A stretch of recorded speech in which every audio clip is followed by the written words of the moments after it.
All righty, we are officially live here on this Wednesday afternoon, and today is going to be a very, very cool topic and one that has been asked a lot lately because we're talking about this thing called AI and really, what is legal?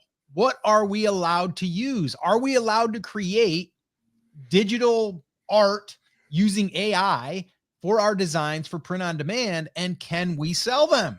It's a great question. So I had Chris actually do a little bit of digging this week because, well, he's good at digging and finding out all of the legal terms kind of usually buried down inside of a lot of those documents. So I had Chris do that. And Chris is actually going to go through and share with us what he has learned because, well, some different companies that are offering AI aren't necessarily allowing you to use it in a certain way. And we need to know that. We need to know that for sure. So that's what we're going to be covering here today. Guys, do us a favor. If you're here and you are live, let us know in the comments. Let us know if you can see us and hear us. And then we can officially get this thing kicking off. Chris, you there? I'm here. And Scott, I know like a good portion of this came out of the conversation you and I were having last week, either on the podcast, if you're listening to this after the fact, or on the live video, whether you're on Facebook or YouTube, wherever you're joining us for that. Which, by the way, if you're not, you can go to brandcreators.com/group and join the Facebook group and be with us there. Or you can find us on Brand Creators YouTube channel. If you go to youtube.com/brand creators, that should get you there as well. And we talked a little bit last week, Scott, about one of our new favorite tools for being able to do a few different things in the print on demand world, which was Midjourney, right? Which is one of these AI, artificial intelligence, not Adobe Illustrator, right? Artificial intelligence tools that allows us to get more done in less time. Or for somebody like me who has zero design skills, it allows me to actually be able to create elements, create full designs, and create all of those things. And we had some people asking, hey, you guys previously had talked about the fact that you weren't totally comfortable with it, that some of the ways that people were using it, you weren't really fans of. And there are always going to be edge cases. But since we've been digging through these tools, we found specifically Midjourney that allows us to do all of these kinds of things that we'll be diving into today and kind of talking through, right? It does come down to how you use them and when they're used and all of those kinds of things. But if you're looking for a way to be able to get more done, it's definitely doable. We're going to dive into some of the ins and outs of when and how you should be using these tools and some of those kinds of things today, just to clear up any of those remaining questions.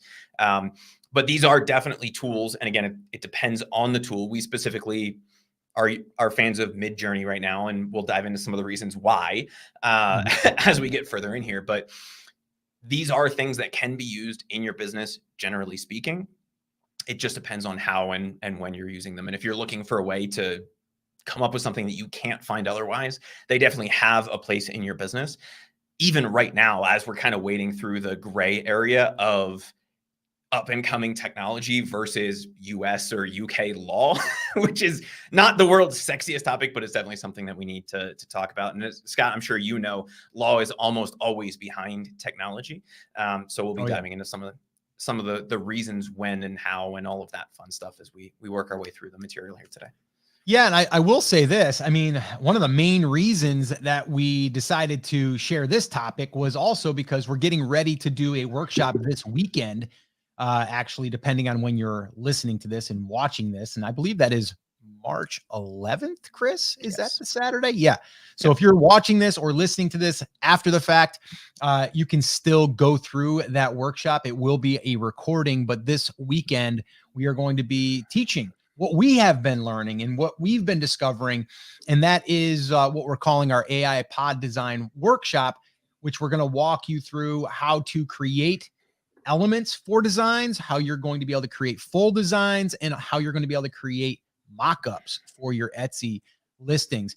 So that's what we're going to be doing. And a lot of people want to know, what about the legal side? So that's why we decided to do this here, whether you join the workshop or not. But if you are interested in joining the workshop, head on over to brandcreators.com/AI, and you can grab a ticket and you can go through that live training with us or the recordings after the fact.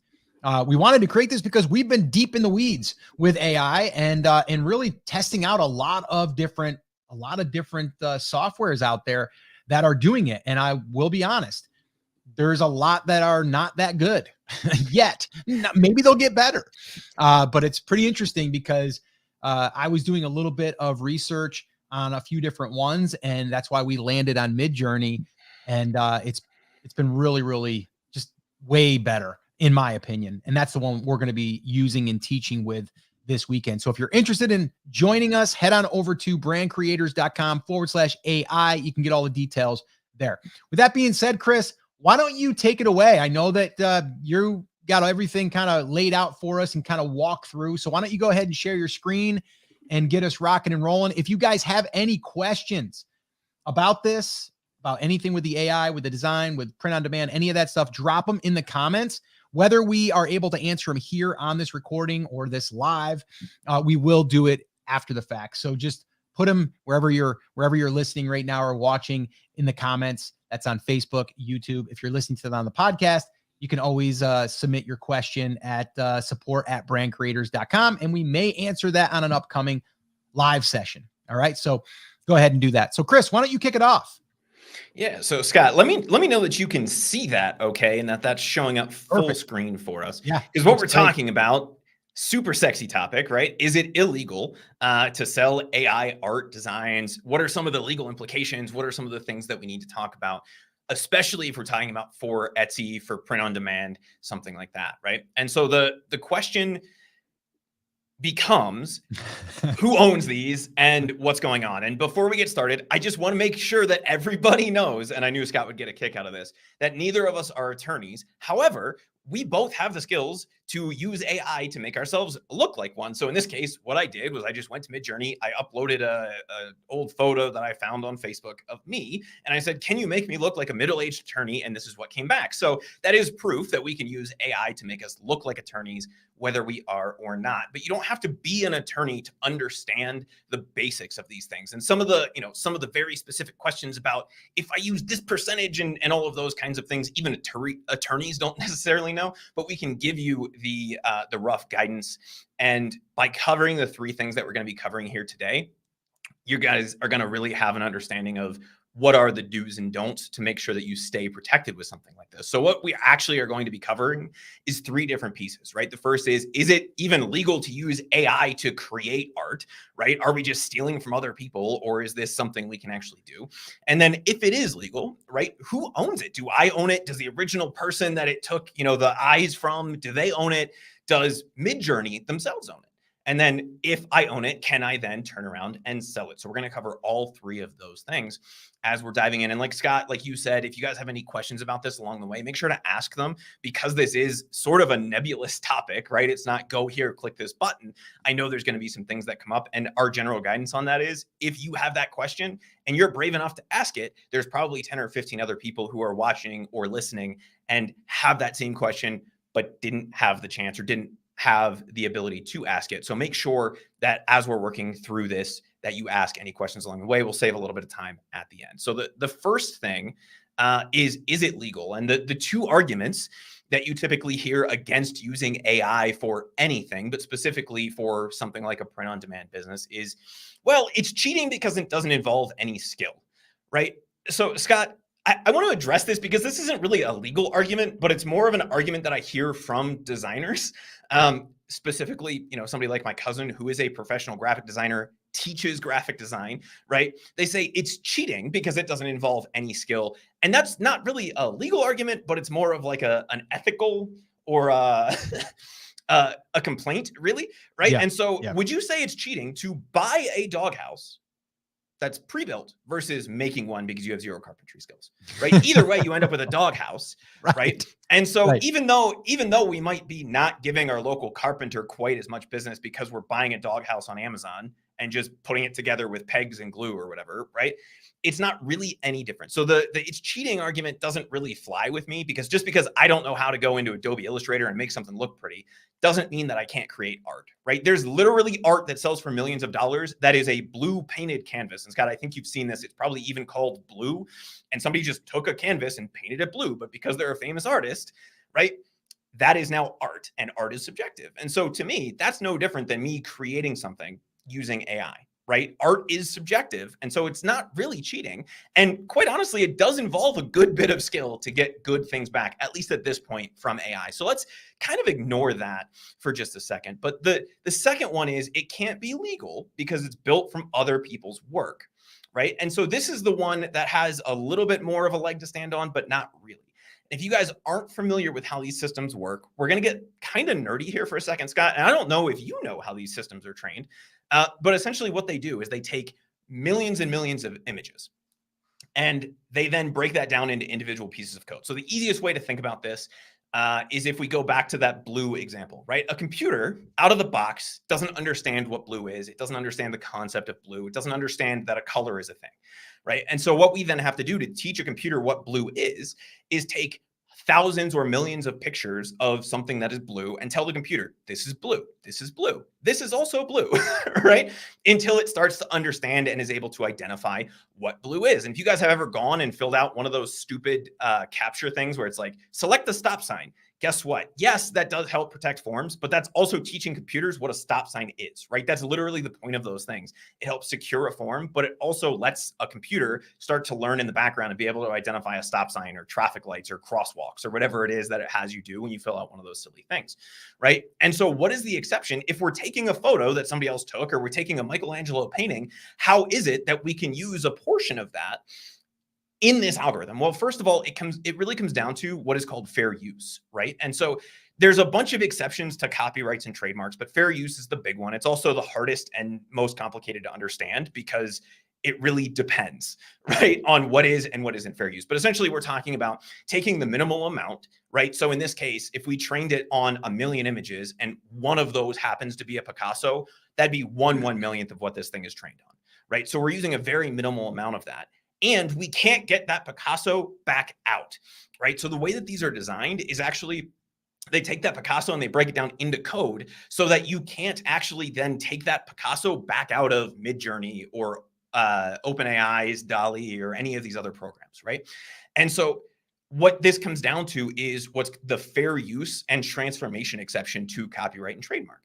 And the legalese behind this is, was the material used and transformed by adding new expression or meaning? Well, if it's 1/1,000,000th of what this thing understands, and we're not trying to get that exact Picasso back out, but we want something that's in the style or related to Picasso, that is used and transformed, and it's adding new expression or meaning, right? The other part of this exception is, was it value added? Was it changed? And the answer is yes. And we can see this with something like Midjourney, Scott, and I know that you have done this, where we take and upload a photo that we have the rights to, right? Just like right here at the very beginning, where I took this photo of me that I own the trademark of. This is a fair use exception to my trademark because it's an artistic interpretation of the original photo, right? And while I'm not going to get into all the ins and outs and when it may or may not be, that is how and why trademark law is applied in this. And that's why it's legal to actually be able to use these things to create art. We are not knocking off the original artist. We're using a little bit, the minimum amount of information to create a new interpretation of those things. This is the same reason why Scott and I can both take the same exact prompt into something like Midjourney and get two very different results back out, because it's all based on interpretation, right? So now that we understand a little bit about fair use, let's talk about keeping ourselves on the right side of this, right? And there are still ways, like I mentioned at the beginning of this, that we can find ourselves in a more gray area than the very basic non-gray area that we're in to start with, right? We are essentially okay to use this, but we can put ourselves in more of a dangerous situation by doing one of two things. One, if we specifically are trying to create a Picasso and we say something like, do this in the style of Picasso, Picasso, Picasso, Picasso, Picasso, it's going to start to use more of the Picasso style images that it has uploaded, right? That could potentially get us into a gray area. The other side of this is most of these platforms, specifically something like Midjourney, allow us to upload an inspirational image, right? Something that we want to use that the system can identify and work off of. If we just go to Google and type in stock photos and we don't have the rights to use those images, well, then that potentially could take us into a gray area. Again, not an attorney. You still could probably get away with it because of the fair use exceptions. I just wouldn't recommend that anybody do that, right? There's no reason to upload something that you don't have the rights to. And there's no reason to necessarily say and try to get that Picasso that was uploaded back out of the system, right? If we're using this to create our own designs. Just steer clear of those two things and you're going to be on the right side of this. Does this make sense so far, Scott? Yeah, absolutely. I think bottom line is, like you're saying, Chris, and you're kind of painting that picture, if you will, of, you have to also understand and use some common sense. Like if you are using something that does not belong to you, then you're running the risk more so, right? Like of there being an issue. But for the most part, we're using commands, prompts, and those are unique to us. But also, even if I use the same, it's not going to give me the same result. So, yeah, I think perfect. Keep going. I love where you're going with this. Yeah. So in addition to that, right, all of these platforms do have to enforce existing trademark law, right? They don't just exist in a vacuum. So if for whatever reason you think your work was used or was gotten back out of these types of systems, they all have to have the same exact trademark enforcement as anybody else would, right? It's the same reason you hear about Etsy occasionally taking down somebody's store because they were listing Disney stuff, right? Midjourney, DALL-E, all of these people still have to comply with trademark law, even though they fall into that exception. So if for some reason you were able to get your Picasso that you drew back out of something like Midjourney, you could then go to them and say, hey, this violates copyright law. I'd like to file a DMCA takedown or whatever the appropriate thing would be at that point. So they do still have to comply with that. The stuff that they're giving you is an exception to any of the stuff that was used to include it, right? So if it's legal to create, that then begs the question, Scott, who owns it and who actually creates it, right? Like if I'm not the one doodling on a page, is it the same thing as me doodling on a page or is it something else? And the answer is it depends. And just to make Scott laugh yet again, I went to ChatGPT just to see if ChatGPT knew anything about me. And I asked it why I constantly say it depends. And they said, he says it in response to a bunch of different questions and situations because usually there's a bunch of multiple factors, right? Then they go into a whole marketing analogy, which cracked me up because ChatGPT knows that we occasionally talk about digital marketing, right? So the fact that it associated that made me laugh. But the answer is it depends.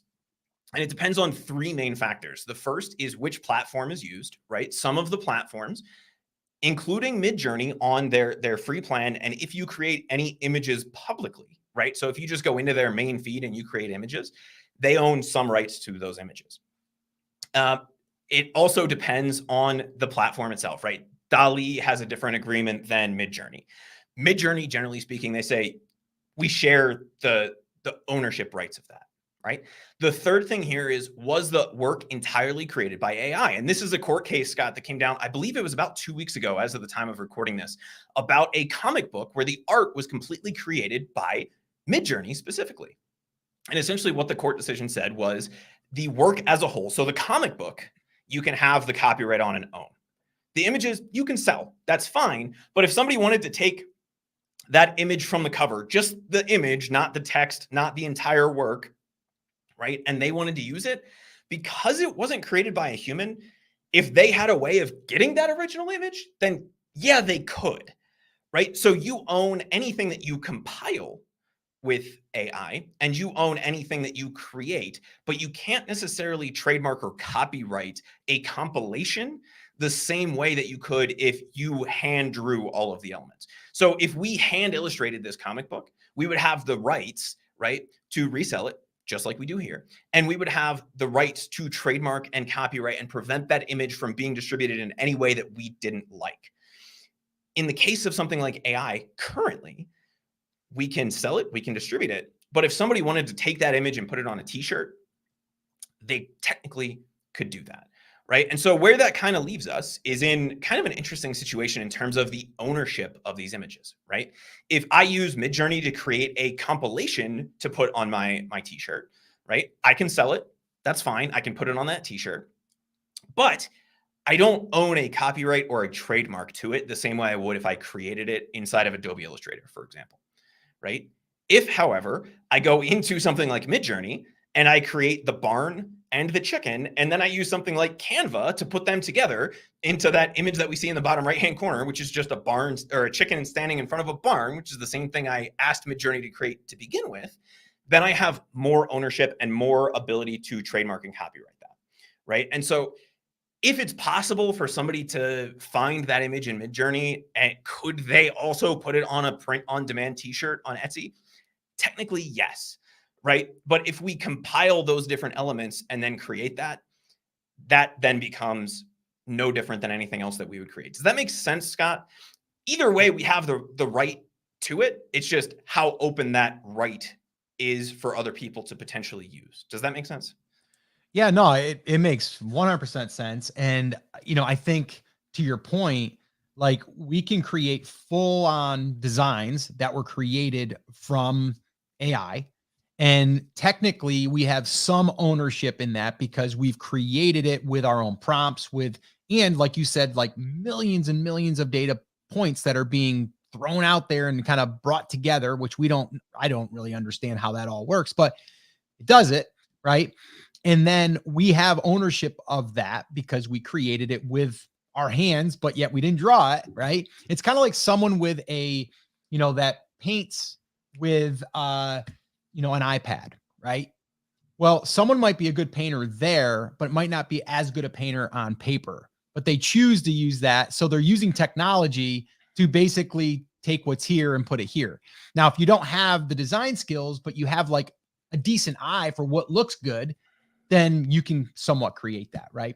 And then the other side of it is being able to create components, right? Like let's say that you wanted to create like that chicken scene there that Chris created, right? It's like you create the chicken, you create the barn, you might create a cow, and then you take them all together and compile them, and now that's your own image. It's very, very similar to what Kittl is allowing people to do, where it's taking a graphic designer and they're making designs come into this one platform, and then people can kind of piggyback off of each other and use components from each other from their designs, but they can't sell the design as a whole because it wasn't compiled.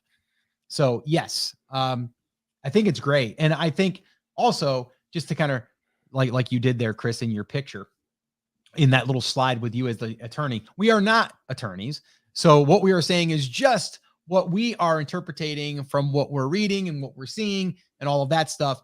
I will say Shutterstock has their own AI, and they have other rules and regulations in there about what they're more or less staying clear of it, as I noticed. Midjourney is kind of went a little bit deeper and kind of dug through and said what they feel is the legal side of it. So you do have to figure out what platform you're using and kind of look at their terms of service. Yeah, and it is going to vary, but if you're specifically looking to create either elements or whole designs, everything that we've played with so far, Midjourney is the best, which is why I'm using their terms as the examples, because we can't go through all 900 different platforms and there's a new one coming up every day, right? So you are going to want to take a look at that. And where you will find that is actually the thing that's coming up next here, Scott, which is, can you sell this stuff? And the answer is, it depends on two things, right? Which platform are you using? Some of them do not allow you to sell it, right? And you have to look at what's called the usage rights or the license agreement. And some of them do allow you to sell. So these are the plans, like the paid plans for Midjourney. And if you look under their free trial, which is not really a trial, it just, you can create as much as you kind of want there. You just can't then turn around and sell it, right? Mm-hmm. As soon as you move to a paid plan, they move to a commercial agreement. So you have the ability to sell and use those things any way that you want. They do still reserve the rights, right, to have other people be able to use that work, just like we talked about in the court case, because if it's created publicly on something like Midjourney, other people can remix it, they can do other things with it, and use that as the foundation of their work then, right? Just like you're using the millions or hundreds of millions of images that this thing was trained on, right, to create your new piece of work. Every new piece of work that's created inside of Midjourney, and this applies to the other platforms as well, is then used to create further work. Does that make sense? And so they reserve some rights to it. They can't sell it. They can't do those kinds of things, but they can still use that as inspiration and as something that other people can work off of, even on the paid plan. The other thing is when you move to a paid plan with something like Midjourney, and I mentioned this a couple minutes ago, Scott, they have what they call stealth mode on their pro plan, which means it's not available publicly anywhere. That doesn't necessarily mean that somebody still wouldn't get a portion of that if they type in some of the same keywords and some of those kinds of things. But it does kind of keep it out of the public eye, which just means it's less likely to be used. So if you're really worried about someone taking something that you created in Midjourney, you can always upgrade to their pro plan and move into something like stealth mode. But Scott, you and I were talking about this the other day, and we said, even if you can't trademark the full design that you created the same way that you could if you drew it by hand, is that really a big deal? Because unless somebody's going in and just straight up ripping you off because they find that exact image, they're never going to get the same result back out. So is it really something that we have to worry about? And the answer is not really, right? Like, unless you're an IP attorney, the ability for other people to like see and use that stuff shouldn't really concern you, at least in my mind. If you're focused on creating designs and creating design elements or creating product mockups using this, the fact that it exists in a nebulous system somewhere and somebody somewhere might be able to find the chicken that you created at some point and use it for something else, that's not like your IP, right? Anyway, and as a small business owner, even if you did own all of the rights to it, you probably couldn't afford the attorney that you would need to enforce that anyway. So it's not really a concern. And if we're focused on creating those elements and those designs using something like this, as long as you are in a paid plan, right, with something like Midjourney or another tool that allows you commercial rights, the commercial ability to use this, and it's not under a Creative Commons license, which is usually the free license that they use, then you are okay to create it, to use it, and to sell it inside of something like an Etsy print-on-demand business. Does that make sense? Yeah, no, that's great. Yeah, no, I think, right now it's new, right? Like I say new, it's been out for a little while, but it's becoming more mainstream. And I think also now we have to start looking at, okay, what are the rules? What are the laws? What is the legal side of these things? And all we can do is really read through the documentation. And that's why we wanted to do this today for you guys, is really have Chris kind of dig in, see what it's saying, and kind of break it down for what we understand it to be used as, but also to kind of use some common sense. Because the way I look at it is, if I'm taking something that does not belong to me, right, and then selling that, well, that's a problem, right? Well, how can I make my design, right? And to me, the way to do that is come up with some really good prompts. Okay. Everything is driven by prompts, commands, as they call it, right? So we want to have good prompts. And actually, on our workshop that we're going to be doing this Saturday, which if you guys are tuning in here a little bit later, if you guys just came in, we're actually doing a workshop this Saturday. So depending on when you're watching this, you can probably go back and watch the recording of that, or at least get access to it. But if you go to brandcreators.com/AI, you can check it out there. But we actually are going to be showing how to create some really awesome prompts, because the better the prompt, the better the image, and also the more unique images that you're going to be creating. So we've got some cool things that we're going to be sharing there. But I will say this, think of your prompts and the image that you might be using as a reference image. Think of that as making that project, that design, even more unique to yourself, right? Someone had asked in the comments, is it okay to basically use an image that you own and have it make different versions of it? And the answer is, yeah, you own it, number one. And number two, yes, that would do a really good job with that, because that's actually one of the things that we like to do, is create something and then look at it and go, okay, I like this, but I want different versions of this. And then we can kind of build off of that. It's a great way to kind of really continue to get a bunch of different ideas, but also different concepts that might work, they might not work. And with Midjourney, they definitely give you a lot of flexibility there. And we're not going to go into all of the details here. That'll be for the workshop this weekend. But there are a lot of things that we can do to manipulate it to make it more of our own. And that's really what we want to do. So it's really about being safe, making sure that you are being smart about it with common sense, like really, right? And someone did ask another question, Chris. I don't know if you saw that, where they wanted to know, like, if I use, yeah, there you go. If I was to use an example of like John Lennon, right? I wanted to create like a design that's built off of John Lennon. Can I use that and can I sell it? The answer is no, because it's John Lennon. I wouldn't personally. It's like this, even though I hand paint John Lennon and I sell that and then I make copies of that, in my head, I created it, so I should be able to sell it. True, you should be able to sell it. But am I making money off of John Lennon? So that's where my common sense would come in, and I'd go, I don't want to play that game.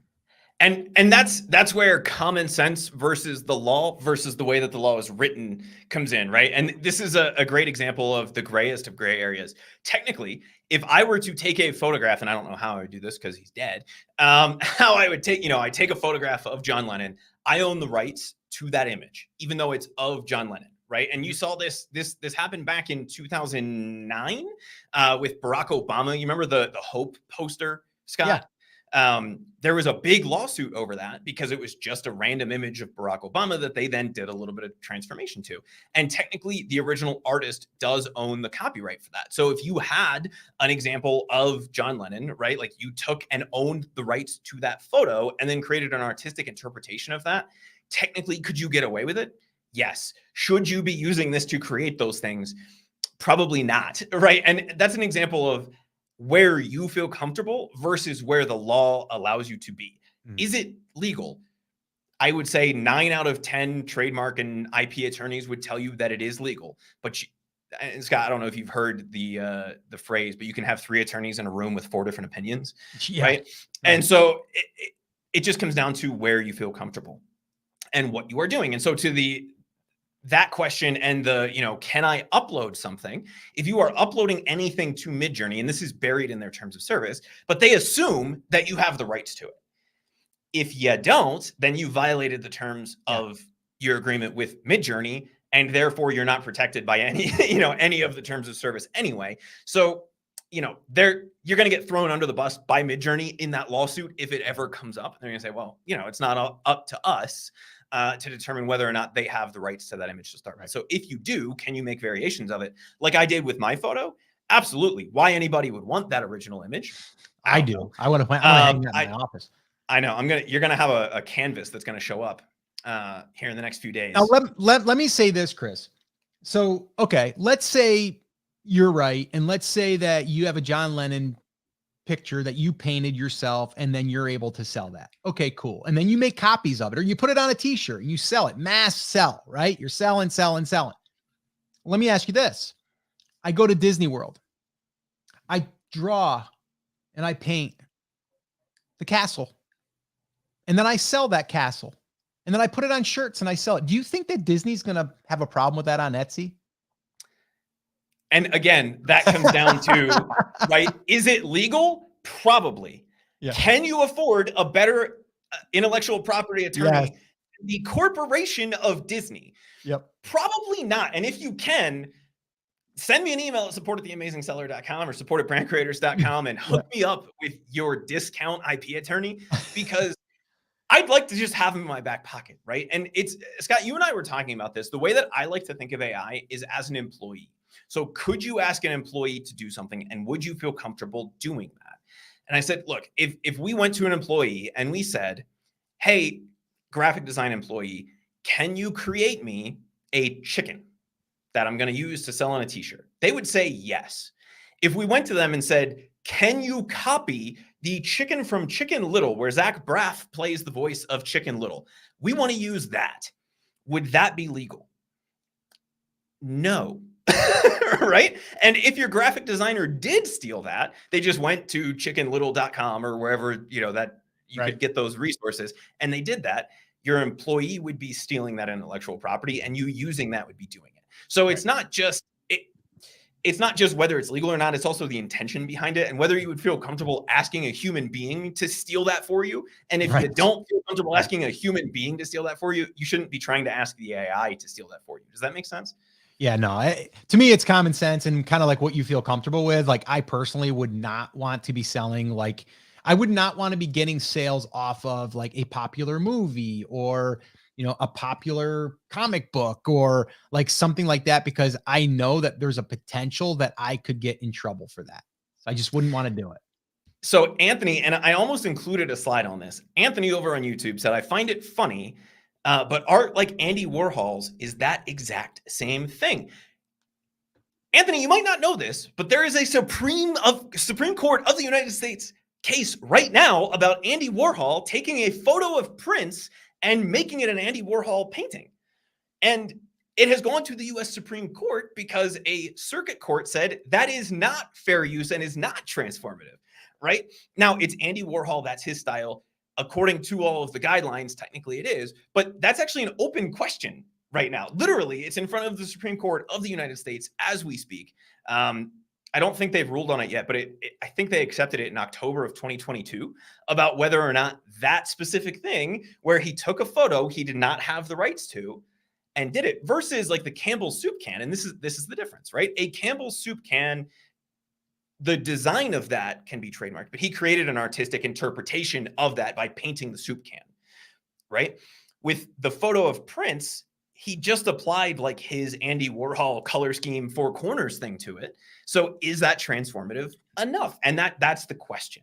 And so we can avoid that question and having to wait for the Supreme Court of the United States to decide whether we can sell our Chicken Little shirt or not on Etsy, right? By just not using something we don't have the rights to begin with. And that I think is the easiest way to avoid this entire conversation, is just to say, do you have the rights to it? Yep. Did you get it from a place? Like if you're using an inspirational image, did you create it, or do you have the rights to use it? Did you get it from a stock photo site like Pexels where you have commercial usage of those stock photos? Did you have commercial usage rights of that image to begin with? If the answer is yes, then you should feel comfortable using it. If the answer is no, then you shouldn't feel comfortable using it.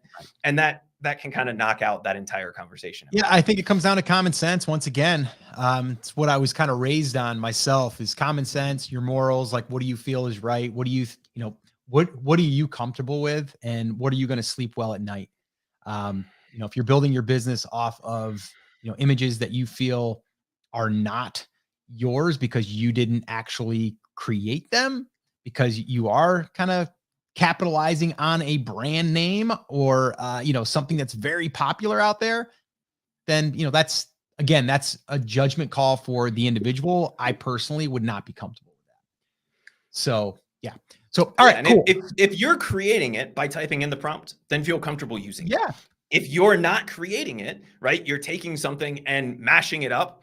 If you don't have the rights to it to begin with, don't feel comfortable using it. If you do have the rights, right, it's a photo of you, it's something you own, something you have the commercial usage for, then yeah, you should be able to use that and iterate or compose based on that. Does that make sense? Yeah, no, 100%.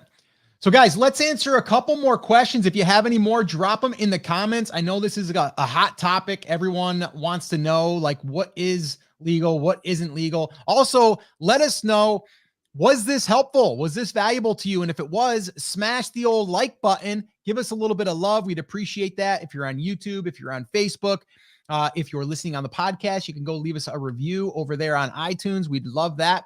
But just let us know.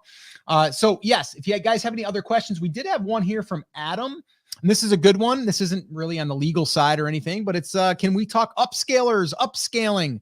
I want to be able to put designs on book covers, t-shirts, and wall art. Well, here's the deal. Garbage in, garbage out.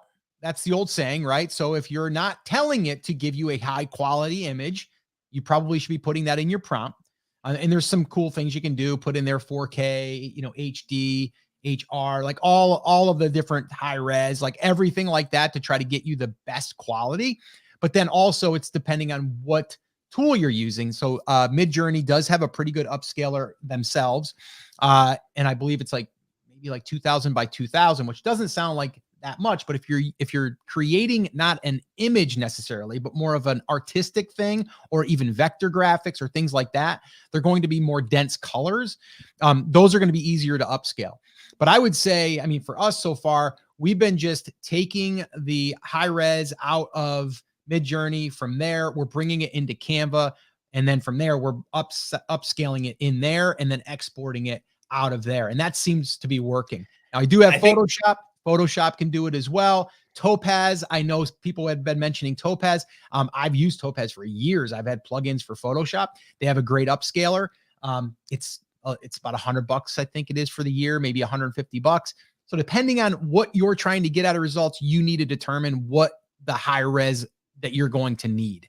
And a lot of the print on demand places, upload one there and see if it gives you a warning to see how well it's being received.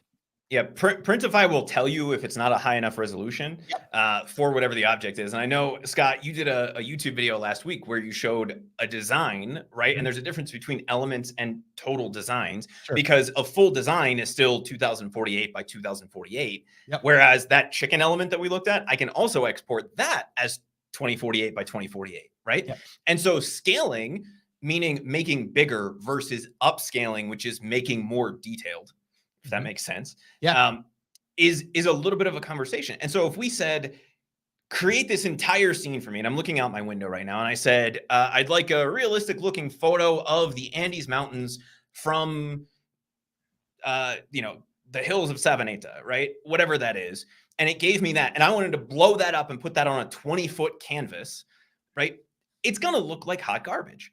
But if I take that same chicken, and that's one element of that, then yes, I could probably take that without even upscaling it in the AI and make that a chicken on a barn scene that I then put on a 20-foot canvas, right?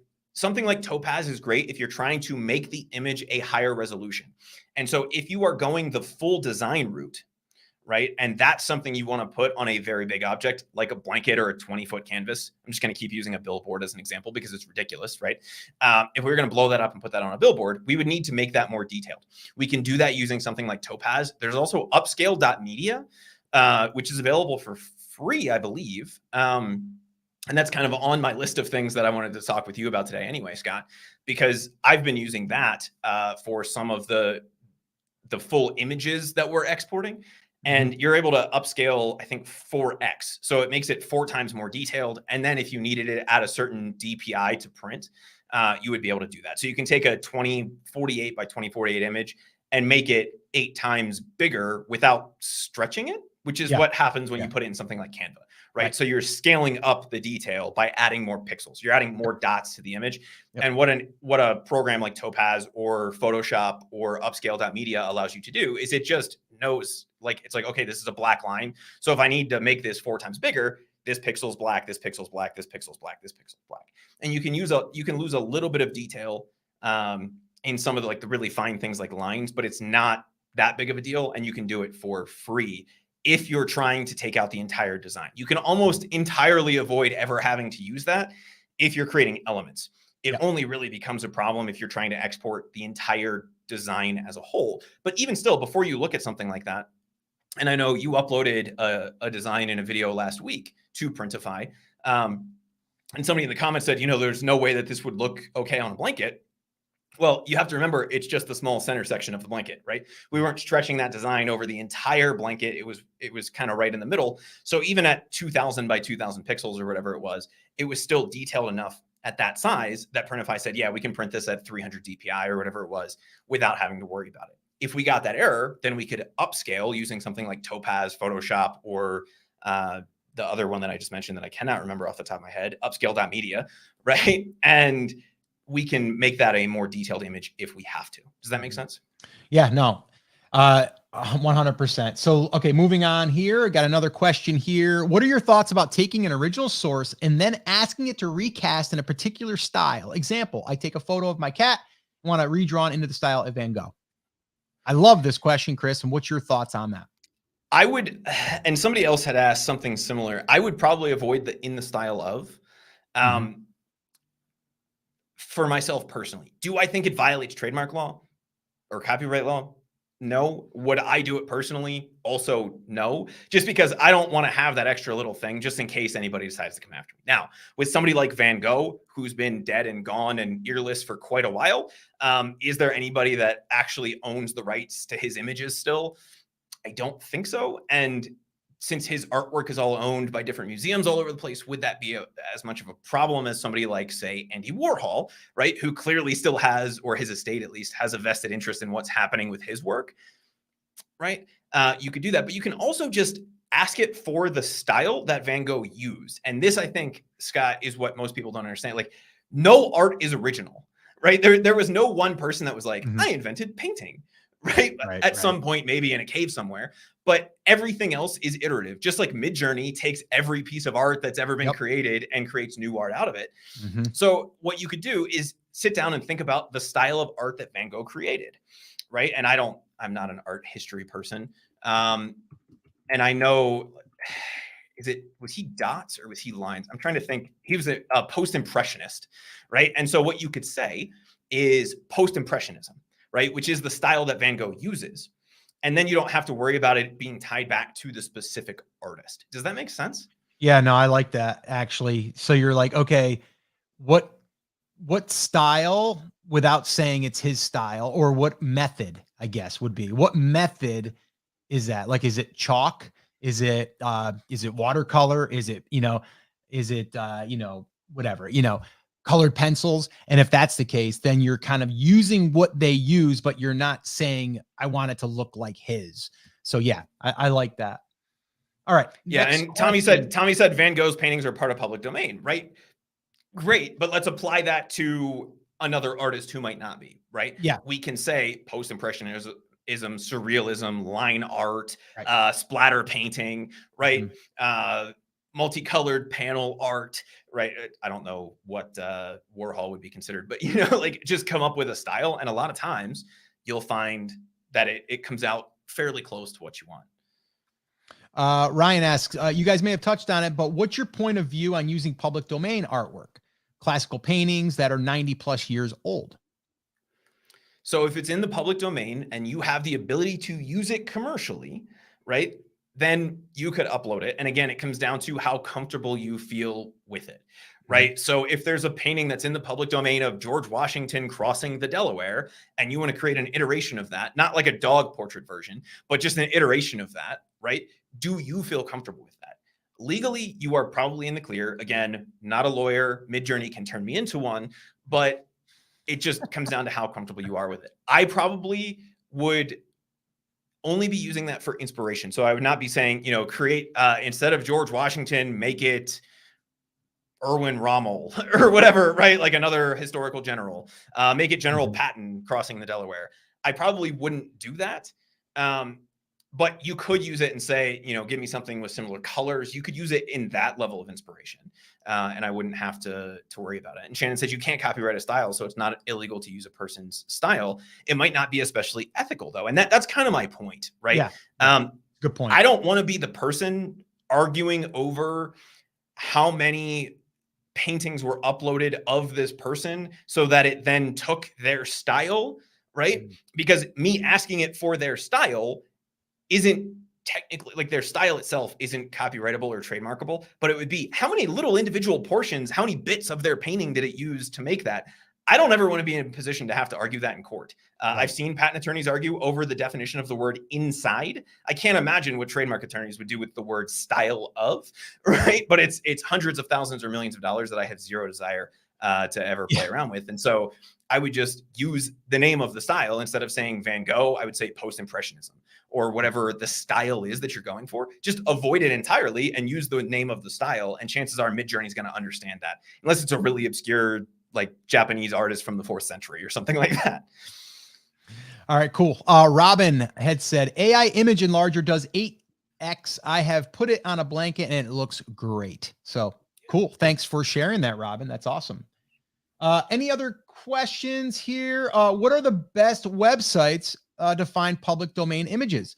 I don't know off the top of my head, but if anyone else is watching this, whether it's live or on the replay, and you guys want to start adding them to the comments and we can come back here and check them out, that'd be awesome. And maybe we will create some type of resource for that. That would be amazing. Pexels is almost entirely public domain images. And the other one that I've used in the past is publicdomainpictures.net. But again, right, what are you using that public domain image for? And is it something that you could get to otherwise? That would be the question that I would ask before I would even go down like the image inspiration route, because the more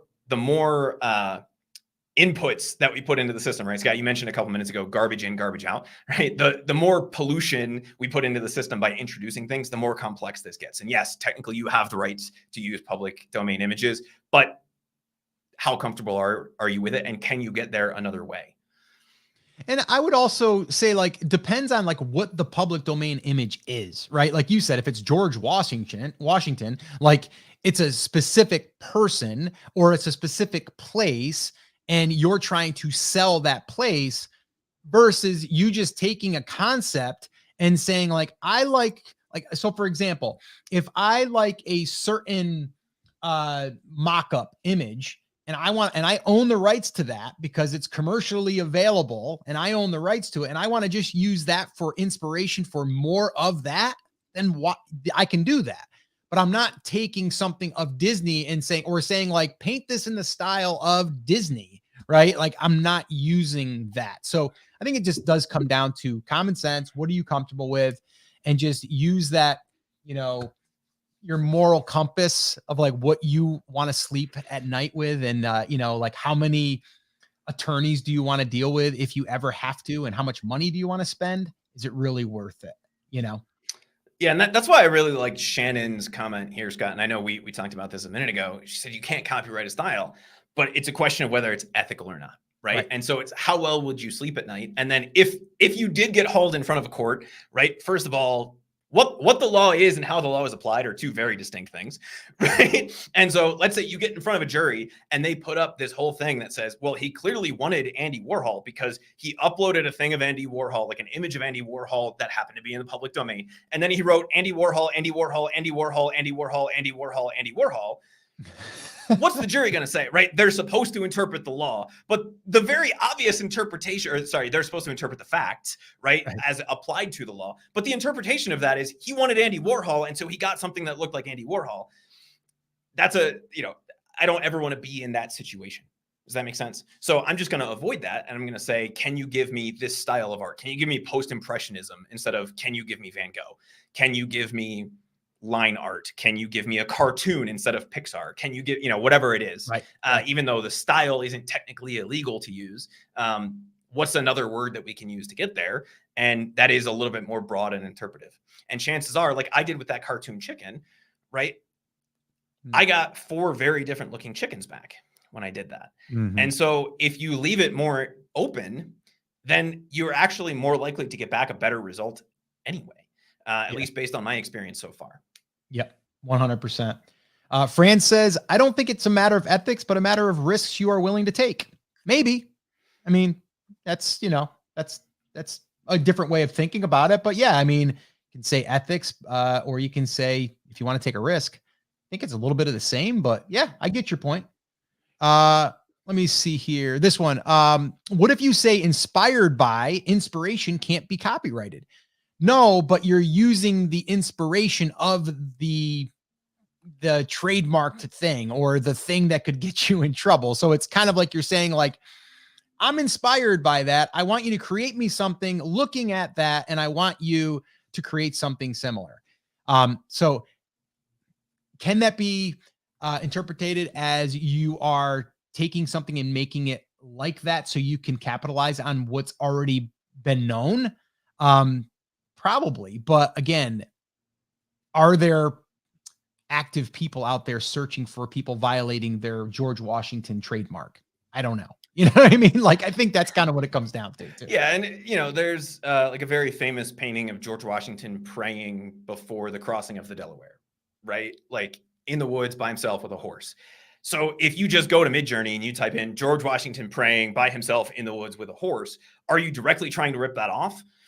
No, you're going for something that has a similar vibe, right? If you then upload that image, whether it's in the public domain or not, and then you type in that prompt, are you trying to rip that off?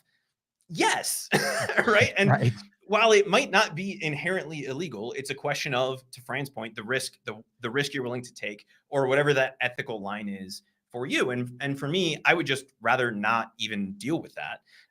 because it's going to keep me clean ethically. And it's also going to keep me a lot cleaner legally, because I can say, look, I was thinking about George Washington praying before they cross the Delaware or whatever. I don't necessarily care about the horse. I don't care that he's kneeling and that there's this, flame over here or whatever.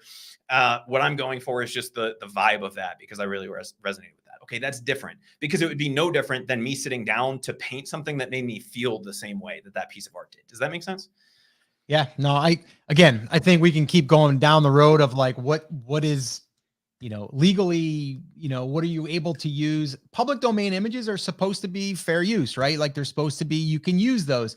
I would feel more comfortable using that than just saying, I want to create something that looks like Van Gogh, right? I personally would.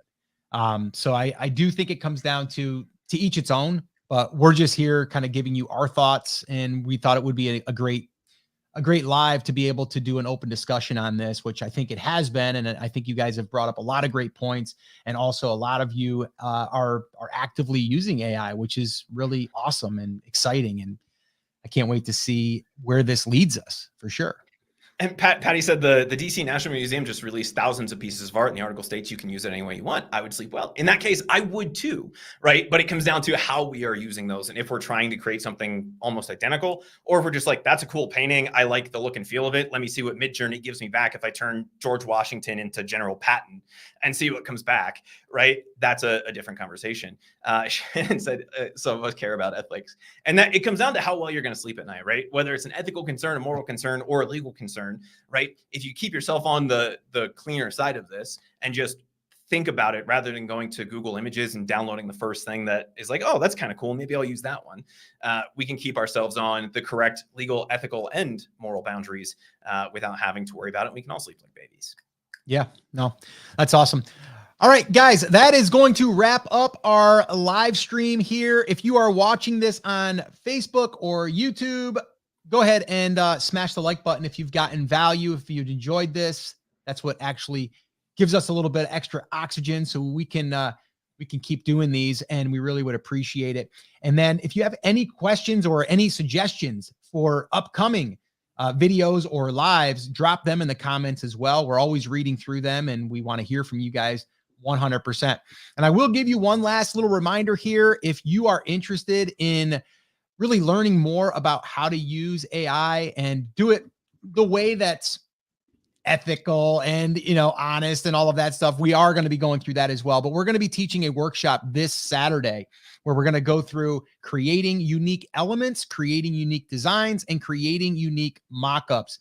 And we're going to be going through that on a full workshop where we're going to be teaching that. So if you guys are interested, definitely go ahead, register over at brandcreators.com/AI, and you guys can join us. We've got a bunch of people already signed up and registered. They're excited. We're excited.